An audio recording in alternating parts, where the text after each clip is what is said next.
For all the latest updates, subscribe to News 9.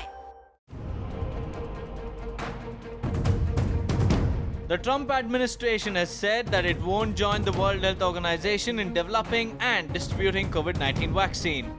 White House spokesperson Jude Dare, while announcing the decision, said that World Health Organization is corrupt and influenced by China. The United States will continue to engage our international partners to ensure we defeat this virus, but we will not be constrained by multilateral organizations influenced by the corrupt World Health Organization and China. This decision comes after the USA decided to pull out of WHO in early July. White House spokesperson also said that Trump administration would try its best to get a vaccine to save people's lives.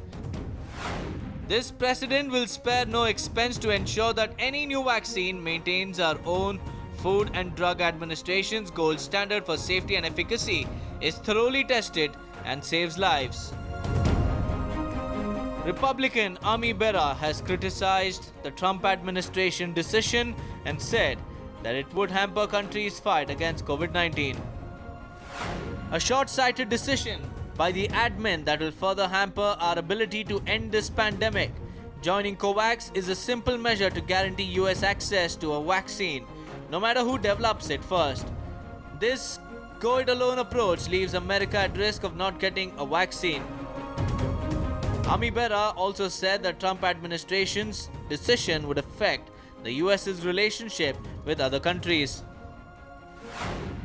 This decision also greatly risks slowing down our own economic recovery.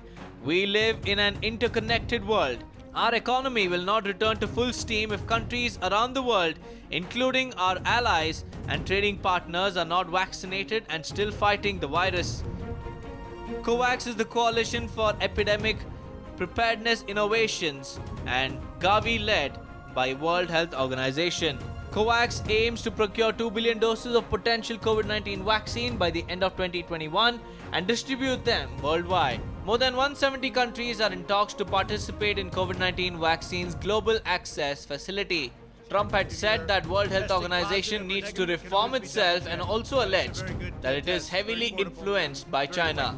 The World Health Organization has also said that governments are making individual deals with vaccine makers. Over 26 million people have contracted COVID-19 globally and 861,703 people have succumbed to COVID-19. The pandemic has had a grave impact on the global economy. With countries struggling to contain COVID-19, vaccine appears to be the only effective solution to fight the pandemic.